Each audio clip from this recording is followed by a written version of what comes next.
Welcome to the latest episode of the B Movie Club. I'm your host, Kevin. This week we're discussing the 1999 horror classic, The Haunting, starring Liam Neeson, Catherine Zeta-Jones, Owen Wilson, Lily Taylor. The list goes on and on. Bruce Dern. For those of you joining us for the first time, each week at the B Movie Club, we talk about certain guilty pleasures and forgotten classics. Things that people enjoyed back in the day, but maybe haven't been talking about too much lately. Basically, what I'd like you guys to do is go to our page on Facebook, Original B Movie Club. Give us the big thumbs up. Then also go to our page on YouTube, Kevin D. That's me. Subscribe. It's absolutely free. And if you want to reach me directly through Twitter, it's at KD9575. Send me any movie ideas, any favorite comments, quotes, any scenes that you like to discuss on the show, and maybe I'll discuss it. Okie dokie. The Haunting. In this movie, you've got Nell, who's basically been taking care of her invalid mother for the last 11 years. She's recently died, and she's learned that she's being kicked out of her home. So now she has to find a new place to live. She receives a mysterious call about a study that's going on helping people with insomnia. Little do they know, Liam Neeson is the Dr. Marrow from the local university. He's not really studying insomnia. Instead, he's studying group fear and hysteria. So he's inviting a group of people over to basically a castle in Massachusetts with the idea of scaring them in order to study. Like they think they're there for studies of insomnia, but really he's there to scare them, evidently. So Lily Taylor, who plays Nell, she goes to this house. It's called the Hill House for some reason. I guess it's on a hill, maybe? I don't know. She goes there. It's a huge, it's literally a castle. And it's gigantic, and it's filled with kind of disturbing imagery on the walls. There's lots of like little cherubs carved into things, lions and griffins and kind of imposing figures. There's also a giant door that has kind of biblical imagery, if you will. Like there's heaven, and then there's devils and things at the bottom of the door. It's kind of an unsettling place. Let's just say that.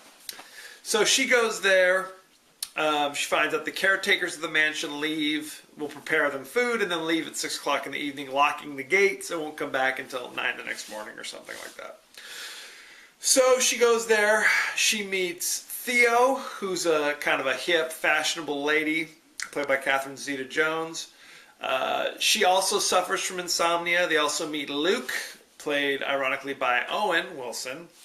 Ironic because his name is Luke, as we all know. He's also suffering from insomnia. Liam Neeson shows up with his two research assistants and begins telling the story of the house. Basically, the house was built by this textile tycoon named Crane.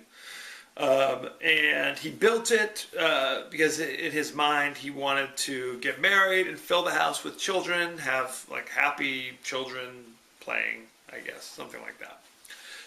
Sadly, his plans came to naught. His wife had miscarriages, then she subsequently died. He became a recluse, but he kept building the house for some reason we don't understand. So that night, the research assistants, one of them gets hurt from a harpsichord accident. It happens to the best of us, I guess. So the research assistants leave to go to the hospital, leaving Liam Neeson with the 3 patients in this gigantic mansion. So that night, Nell hears noises. She runs to Theo's room. There's pounding on the door. There's kind of scary things going on. Luke goes and checks on him.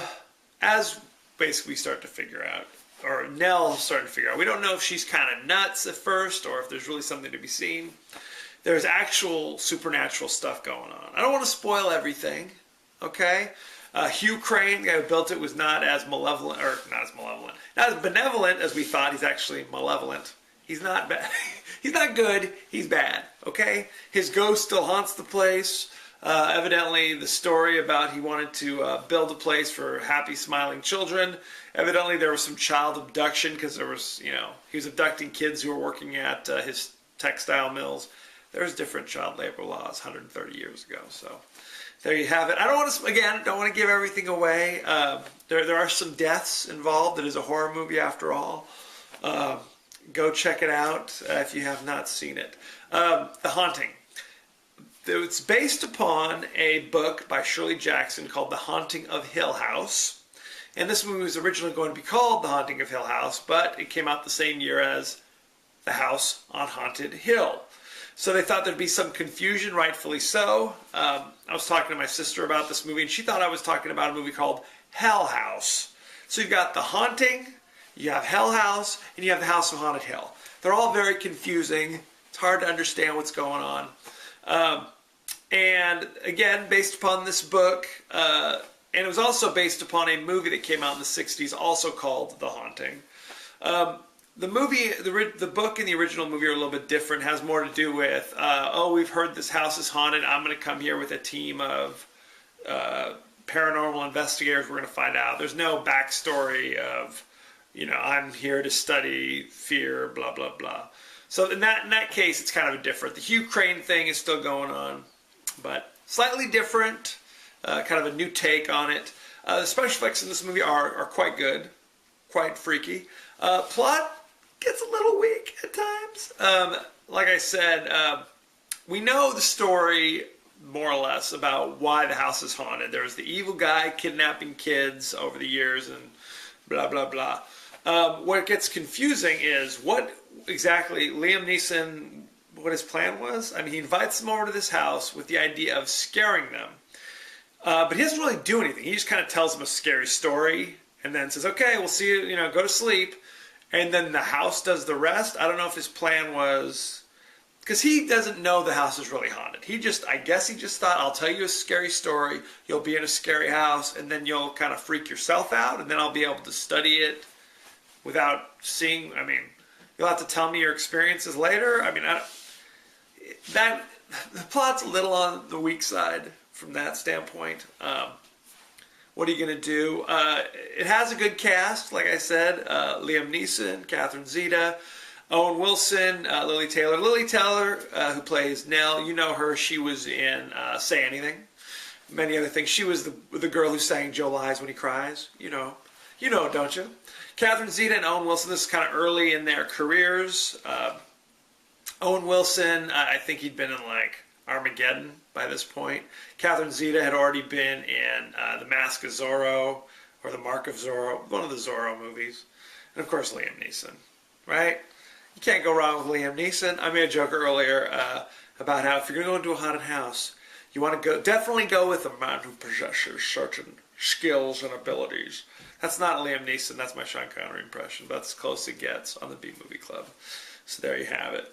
At one point, because there was a lot of scenes where they're running through the house because the ghost is chasing him, Liam Neeson referred to Catherine Zeta as the Welsh Gazelle because of how much running they were doing and how Liam Neeson, we forget how old he is. He's been in movies since the early 80s. He just couldn't keep up with the young, live Catherine Zeta, I guess, is what we're supposed to understand. So there you have it. At one point, this movie was going to be kind of a collaboration between Steven Spielberg and Stephen King, but they had creative differences, decided to go their own way. There is a lot of scary imagery. I enjoyed it. It's not the best horror movie in the world. In fact, it currently holds a 17% rotten on Rotten Tomatoes. Critics felt that it kind of was heavy with the special effects, there's a lot of scenes of the cherub carvings kind of moving and doing things like that, and then the lion kind of moves, and There are a lot of things where it's like the statues in the house kind of move. So that's kind of there. Or the curtain moves. I'm demonstrating for you what it looks like. But other than that, it's, you know, it was kind of weak on story, weak on performances. They weren't too thrilled. Owen Wilson, I think, is hilarious. There's one scene, I guess he jumps up. He's mad at they realize the house is really haunted. He jumps up with a candlestick and starts defacing a painting of the evil Hugh Crane. You bastard! How could you? So that wasn't supposed to be funny, but I found it kind of humorous, to say the least. So there you have it. That is The Haunting. Still streaming instantly on Netflix. If you haven't seen it, you can rush out and watch it. Like I said, the setting, the special effects, thumbs up. Performances are kind of goofy. Plot, a little shaky. But it's good. It's not a bad movie. I mean, I'd definitely give it a higher score than 17% rotten, you know, if you ask me. So there's that. Good times had by all. It's funny, like I said, you had The Haunting, okay? 2 different versions of The Haunting. 2 different versions of The House on Haunted Hill, but only one version of Hell House with Roddy McDowall. Is that fair? I don't think it is. So check them out. Let me know what you think. Next week, I'm going to go back to kind of a action, drama, thriller, The Untouchables, starring Kevin Costner, Robert De Niro. It's an all-star cast. It is streaming instantly on Netflix, so rush out and see it. Don't forget to go to my page on Facebook, give us the big thumbs up, and tell a friend. You can subscribe on our page on YouTube. It's totally free. And you can reach me directly on Twitter at KD9575.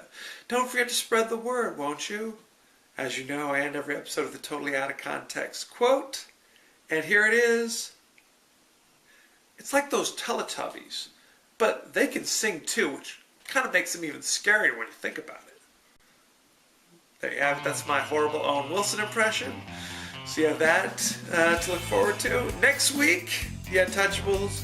Thank you for joining us, and be well.